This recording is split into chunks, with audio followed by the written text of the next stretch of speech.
Hey, Kevin here. It's another sort of rainy day. One of those days it's trying to rain, but it hasn't made up its mind to rain on any earnestness. And those are good days where you sort of feel a little more restful and maybe reflective. Um, the older I get, the more convinced that the problem for um, making the world a better place really is in the mind and in the spirit and in the heart. Um, but I want to focus mostly on the mind aspect of this. You know, people perish for a lack of knowledge, right? And so you can't change your ways unless you first change your mind. And I think actually changing our mind is that's the first piece. That's the hard step. And so um, we all want to jump in and get out a rototiller and plow up something and buy a cow and build a barn and all these kind of things. But stop and really think first about what we're doing. I've talked in other videos, the why behind what we're doing is often more foundational than the how of what we're doing. And so I want to just reflect. These are not new ideas that, the Solomon said there's nothing new under the sun. That's certainly true. I'm not going to tell you anything new, but it helps me to reflect on some of these ideas and um, package them in a way that's manageable for me or uses my language. But anyhow, so let's think on a few ideas. There's been just sort of one new idea that someone exposed me to recently, but to put some of this in my own language, can you think of things that are made for each other? Can you think of things that are made for each other? There's this relationship that's very close to each other. This is a good example right here, little hint. Hand and glove, right? And in this case, we know without the hand, there'd be no reason for a glove. You just wouldn't make a hand. You wouldn't make a hand, you wouldn't make a glove. Same for the hat. Really no reason for the hat if you didn't have a head. But there are other things that the relationships, so man and woman. Woman was created as a helper for the man. Herbivore was made for the herb to graze that. The cow for the pasture. The predator and prey relationship. And so we see these interrelationships and how desperately these things need each other. And obviously a man without a woman, humanity doesn't exist anymore. But what about a pasture without a cow? Does the pasture exist without a cow? We've got pasture here. There's no cows. There's a few deer moving through sometimes, working it a little bit, so that helps. That's good. When I say cow, I just mean some kind of herbivore to eat it. Or we all understand pretty well that the cow can't exist if it doesn't have any grass or leaves or something to eat. So its survival depends on the pasture. But does the pasture depend on the cow? I would have said no, even just a few weeks ago, I guess. But I came across a TED Talk by Alan Savory where he looked at desertification and he showed how, a large percentage of the earth is desert and more is becoming dried out and arid land all the time. And he showed how people always vilify the animal and say, get the animals off the land. And but then he showed areas like national parks in the U.S. and other places and showed, many years later of these national parks with no animals on them, the parks are actually becoming more sparsely vegetated, more desert-like. And so the process is going the wrong direction. And then on the other hand, he shows places that he's been working with for a good many years and shows the lushness of the grass and how the vegetation is being restored and even the ecosystem and other wildlife coming in. And so it's exciting to see that relationship. And he also, you know, as all of these rotational grazing discussions are, it's all kind of around that model of, you got the bison. The bison is in a tight herd. They're moving together, and they're eating a small area real fast, and they're in a tight herd because the wolf pack's on the outside circling them, right? And that wolf pack's sort of slowly moving them and pushing them across the prairie, and so that this grazing is happening quickly, like in high intensity, quick, but they're out of there and they don't come back for a long time. And so this is sort of the natural model for how the land gets its rest and gets better. Another thing he talked about that I never really heard in this way, I don't believe, or not to this length, is that if you have on-grazed land, that the land is like in a continuous state of resting, this dead standing grass doesn't break down in the same way. So I don't understand it, but he says it oxidizes into the air, this dead standing grass.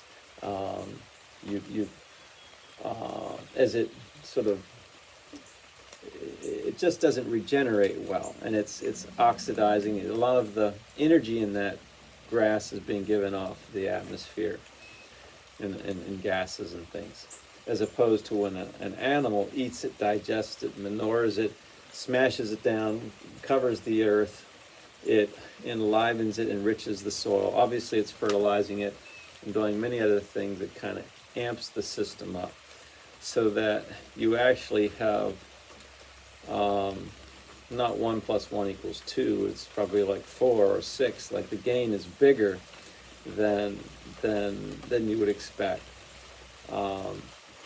So it's not an extractive state, it's additive. And so they use the term holistic grazing management as how they do these things.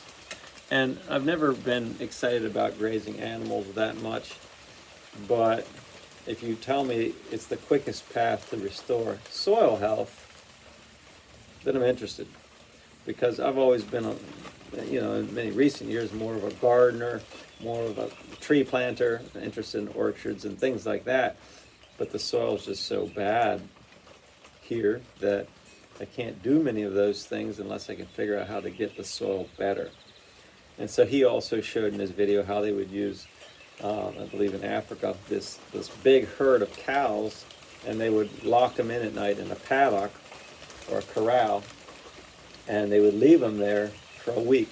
So this corral is totally tramped up, totally pooped up, and then the next year they plant their garden where this corral was. And so it's highly fertile, and they've had a lot of success with that.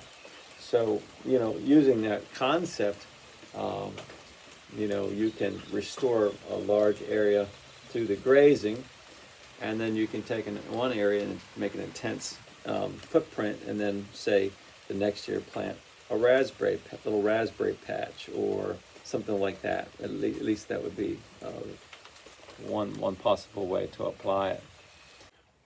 So we see how animals have been vilified really in the last 10 years or so as one of the main sources of environmental damage. And so really the push has been on to make the entire world vegan. And I was vegan for 5 years for health reasons, and I could elaborate on that, but it didn't work for health. I don't think. You watch a lot of the videos online. Why I stopped being vegan. There's a lot of health problems with it. So for this to work, it has to work at every level. It can't just work and like, hey, this is the solution to save the world when it's like starving the people. So number one, it's not true. But number two, you can actually use these animals, as it appears, to feed the earth and heal the earth at the same time. So one thing we have to realize about a lot of lies that we see, a lot of propaganda out there, they're very simple, often repeated lies. And so the argument goes something like, guns are bad, they kill people, cows are bad, they eat the plants. Or cars are bad because they use gas. The wolf is bad because it eats the sheep. Or the bee's bad because it stung me. And simply, this is just a ridiculous argument to get rid of all these things because there's a component to it that we don't like or is ugly. We could kill all the wolves and there could still be a problem with sheep, right? You kill all the bees, something else is going to prick you, sting you, upset you, hurt you. So these are resources and tools for mankind to manage.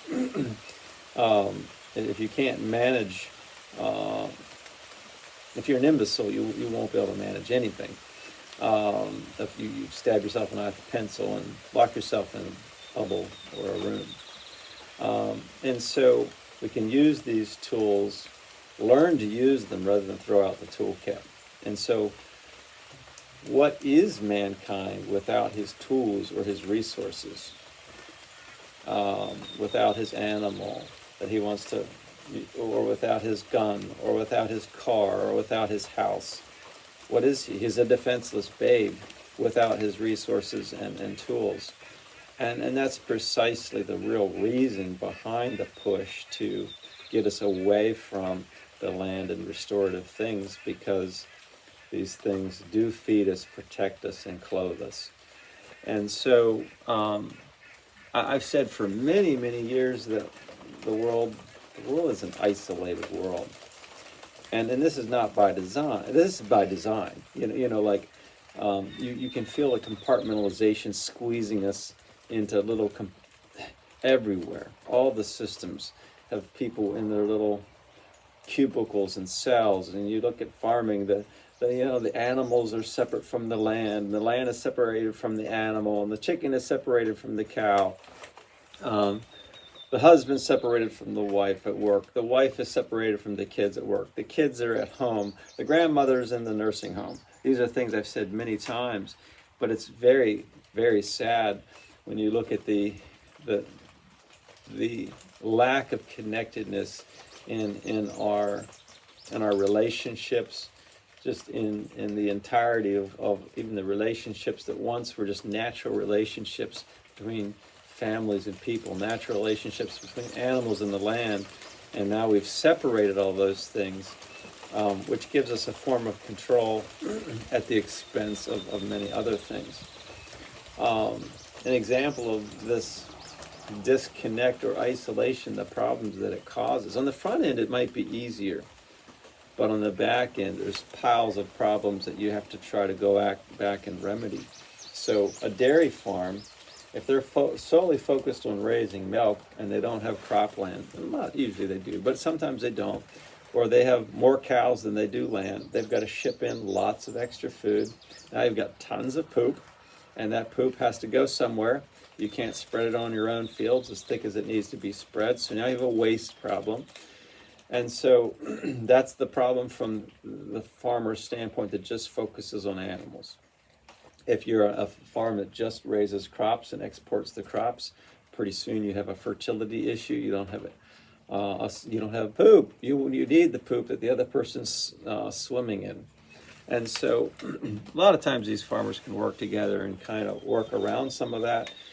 But certainly it's better to have an integrated natural system. You see yourself as an ecosystem manager rather than a farmer. In some senses, an